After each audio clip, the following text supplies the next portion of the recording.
It's time to start counting down some big men. And let's look at the top 15 power forwards on Fantasy Basketball 101, starting right now. Number 1, Josh Smith. Josh Smith wouldn't be number 1 if Kevin Love is injured, but Love is injured. So Smith moves into number 1 spot. Last year he had near 19 points, 2 blocks, and 10 rebounds. Pretty nasty numbers. 2013 projection, 19.5 points, 8.5 rebounds, and 1.7 blocks. He should have a great year, but I think he has 20 points, 10 rebounds, and 2 blocks this year. Big year for Josh Smith. Career year. Number 2, LaMarcus Aldridge. Last year, almost 22 points. He had 8 rebounds and almost 1 block per game. Now you're saying, how can that be number 2? Well, his upside is amazing. His projection is 21 points, 8.3 rebounds, and a block a game.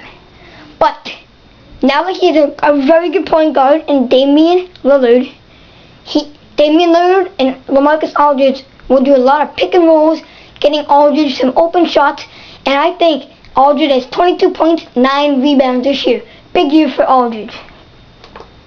Number 3 is Kevin Love. He's by far the best power forward in the league, but he's going to miss at least 15, maybe 20 games this year. So how can he can't be number 1, but he's still going to have a phenomenal year, and he might have better stats than some guys who play the entire year. 26 points, 13.3 rebounds, almost 2 threes a game. Those are top numbers in the NBA. He should be going, before the draft, he was going 3rd overall behind LeBron and Durant. Now he's going late 2nd round, but if you can get him late 2nd, early 3rd, go ahead and get him. He's still projected 24 points, 14 rebounds, 2 threes, and he's only going to miss, a 4th of the year? So I don't see why you shouldn't get him. If he's only going to miss a 4th, 5th of the year, he's still going to put up giant numbers. I would say you can try to steal Kevin Love in the 2nd and 3rd rounds. Blake Griffin jumped my rankings to number 4. Now people think I have him too high, but look at the numbers. 20.7 points, almost 11 rebounds, and 0.7 blocks. Those are phenomenal numbers. I don't see why everyone thinks he's not that good. I don't care if all he can do is dunk. He scores and he gets rebounds. What else could he do? 2013 projection, ESPN thinks this is going to be his career year because he's projected 21 points, 11 rebounds, and 0.7 blocks. He's going to have a great year this year, and now Chris Paul and him are going to make a fantastic tag team. Number 5 is Pau Gasol. Now, I've seen Gasol all the way at number 1. He's not number 1. He's not going to have a phenomenal year. Trust me. Last year, he had a, quote, disappointing year, even though it was 17 points, 10 rebounds, a block and a half a game. That's not a bad year. But if you think that's a bad year, wait till you have this year. Now, Dwight Howard's in town. He's going to get most of the points and rebounds. So I can't see Pau Gasol's going to have a good year. 16 points, 9.5 rebounds, 1.4 blocks. That's his projection. He's just not going to be as good as he was prior years because now Antoine Jameson's backing him up. Dwight Howard's in town, and the Lakers seem stacked. I don't think Gasol will get as much playing time or production as he has in prior years. Paul Millsap is number 6 power forward. He's definition consistency. 15.8 points, 8.8 rebounds, 0.8 blocks last year. He gets 15 points, 8 rebounds, a steal, and 0.8 blocks every single year, so you know what you're going to get. 2013 projection, almost 16 points, almost a block a game, and 8 rebounds. He's going to be very solid as he is every single year.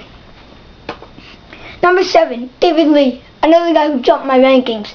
Last year, 20 points, almost 10 rebounds, and a steal a game almost. He has good numbers. He just won't get you many blocks. 2013, I think without Monta Ellis in town, it's going to be him and Stephen Curry if he can stay healthy. So I think David Lee is going to have a big year. ESPN says 18.6 points, 9.2 rebounds, and a steal. But I think 20 points, 9.5 to 10 rebounds for David Lee. Draft high on him. Number 8, Chris Bosh. He's always consistent too. Last year, 18 points, 8 rebounds, 0.8 blocks. He should be around the exact same numbers, so you know what you're going to get from Bosh. ESPN projection, 18 points, 8.2 rebounds, and 0.9 blocks. He should be a very good player in fantasy basketball, and he should get a lot of points, a lot of rebounds.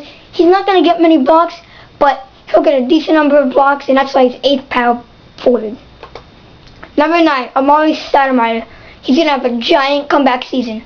Last year, he missed a lot of games, but he had 23.7 points, around 8 rebounds, and a block. So he missed a lot of games, but he still had those kind of numbers. He finished with around 900 points. So I don't see how that's a bad year from Amari if he had 23 a game. But now he's going to settle with Carmelo, to who's going to score more. And Jeremy Lin's gone, and that means more time for Carmelo and Amari to score. 2013 projection, basically the same as 2012. 23.7 points, 8.2 rebounds, 1.2 blocks.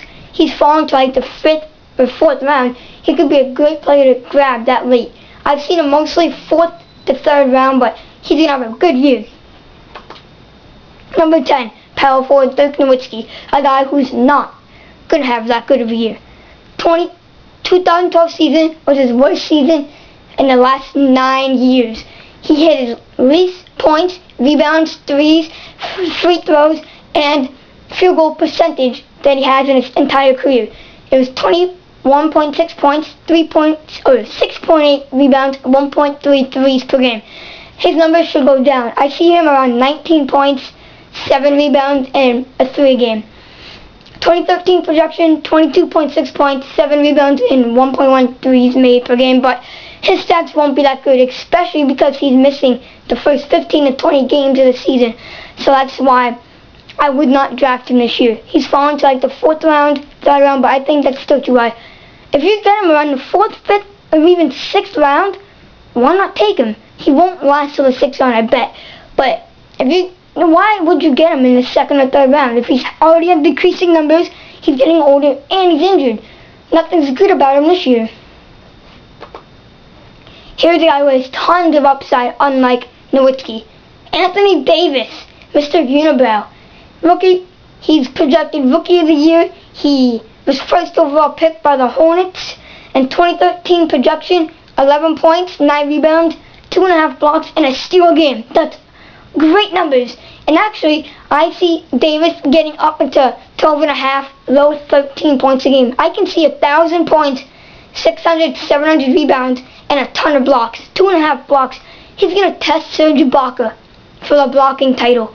I think a giant year for Anthony Davis. In fact, I would draft him above Amari Stoudemire and Dirk Nowitzki. The only reason he's ranked lower is because of Amari and Dirk do it every single year, and Anthony Davis has not been proving yet. But if you want upside, pick Davis.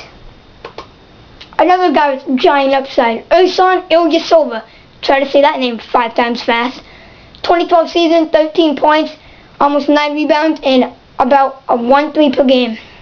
He's going to have a giant year this year, and so says ESPN. Around 16 points, 9 rebounds, and Ersan gives you everything. He's going to give you about 1 block, 1 steal, and 1 3 made per game every single game this year. So he gets you points, rebounds, blocks, steals, and threes. He doesn't do anything wrong. Big year for Ilyasova. I have him in 2 of my 3 leagues. I love him this year. Number 13, power forward Zach Randolph. I'm kind of eerie about drafting him this year. Last year, he played 28 games, 11.7 points, 8 rebounds, and about 1 steal game. Not terrible numbers. But he's 31, going to turn 32. He's getting older, and he's injury prone. So that's why I wouldn't draft him. But if he's healthy, he's going to get what ESPN says. 17 points, 10.5 rebounds, and 0.8 steals a game. That's fantastic numbers. That's top 10. That's like David Lee. That's better than David Lee numbers. So Zach Randolph has a lot of potential to be up there if he stays on the court. And that's the wild card. If he stays on the court, he's going to have a phenomenal year. But that's why he's only 13th. 14th, Tim Duncan. Another guy who's getting older. He had a great year last year. 15.4 points, 9 rebounds, 1.5 blocks. A great year. But his numbers will go down. I hate to say it, but he's still going to have a really good year, though. 14.7 points, 8.8 rebounds, 1.6 blocks. He's still going to have a really good year, but I think I'd rather have Zach Randolph than Tim Duncan, even though they should get very similar numbers. Ryan Anderson had a breakout year in 2012. 16 points, 7.7 rebounds, and Ryan Anderson led the NBA in threes made with 2.7 a game. He had 166 on the season that led the NBA. But he played for the Magic, and the Magic shoot way too many threes, and the Hornets will not shoot that much. So that's why his projection is 15.5 points, 7.5 rebounds, and 2.8 threes. His numbers will go down, but not by that much. I see a pretty good year, but not just as good as last year.